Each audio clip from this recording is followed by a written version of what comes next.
All right, we're gonna take just a minute to talk specifically about the coffee. Now you might be wondering, why is the coffee, the grind, the dose, the tamp, why is all of that so important? Well, that's because the coffee is actually the canvas for the art that you're gonna make on the drink. If you don't have a good canvas, you know this as an artist, right? It's not gonna be a great piece of art. You have to have a really good canvas. And that crema, it's the oils and the emulsification of the coffee that's brewed. It has all these oils that come to the top that allow you to do what you need to with the microfoam colliding with that crema on the coffee. So let's talk a little bit about this. Most good baristas know there are three things that affect a shot. Again, we're using a manual machine, which means that I, as the barista, am in charge of all the controllables or the variables within the process of pulling a good shot. So there are three things related to a good shot: the grind, the dose, and the tamp. We're using a coffee called Latte Art. This is one of my favorite coffees. It's something that I've been serving since I was only 14 years old. And it's a great Italian coffee, but it's a dark coffee. And you want to make sure that you got the full breadth of what's coming through here, especially in this Capri blend, that it's tasted. And that all comes out with the right grind and what happens here in the grinding process. So we have our beans in here. I don't put a lot of beans in here, just enough for what I know I'm going to use, because again, this I want it to be as airtight as possible, or my beans to be kept as airtight away from light and water as possible to preserve them. Then we have this conical grinder. It's going down into burrs inside. You want to make sure that you're cleaning your burrs often and that you're also replacing those on a regular basis. And then I'm only grinding what I need for the shot that I'm about to pull. So I'm not filling up the doser. This is called the doser. I want to make sure that I'm not filling that up. Why is that? Why do we not fill up the doser? Speak to that. You don't want to fill up the doser because that coffee is going to sit there, and because now you have all of that surface area exposed because it's so finely ground, it's going to start to air out. It's going to lose its aromatics, which in the end provides you with the best crema in your cup. So you want to preserve that as much as possible. The best way to do that is to not grind until you're ready to actually pull your shot. Now I want to show you something here. We have the ground coffee, and I'm using a white saucer just to show you the variance of grind here, or the just how fine it is. You can see this coffee is kind of like the consistency somewhere between flour and sugar.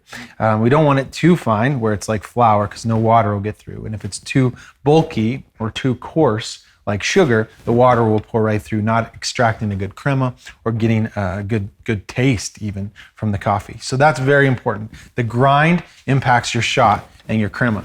The dose also impacts your shot. So we have the dose. The dose means how much coffee I'm putting into the portafilter. So I, again, don't pre-fill this. If it was full of coffee, it might take just a few clicks, but usually what I do is I click on the grinder, it's grinding, and I start clicking until this is full. Now usually I fill it a little bit more than full, so I have a mound of coffee. I'll do even just a little bit more. I do a little bit more there. And Jake, he uses the lid. That's probably the most sanitary way to do this, but you're kind of scraping this off. There are other tools you can use just to scrape that off. Sometimes I've even used my finger if I'm have cleaned it all out. And then what I'm doing is I'm making sure that the flanges of the portafilter are clean so that I get a good seal. And you'll also know all the way around here, there is no coffee grounds. That's because this is going right up against the seal. So I want to make sure that's as clean as possible. Now I wouldn't put this in there right now, right?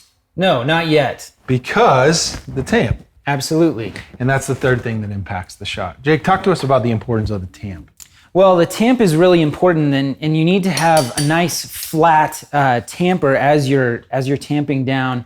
There are some grinders that are actually built in with a tamper on them, and it's really hard to get a direct, even pressure, because you remember water is going to follow the path of least resistance. And so when you have an uneven tamp, it's going to run downhill and it's going to over extract that part of the coffee that's in the lowest part of the basket, and then it's going to under extract the rest of the coffee. So you get sort of this unbalanced taste to your coffee, no matter how well balanced or well calibrated your coffee grinder is. And then once I've tamped, I've put it all in there, and you saw I push down, I lock it into place, and then I might hit the side. You don't want to hit these flanges because that's not good for your portafilters, and they won't hit well up here. It won't lock well into the machine.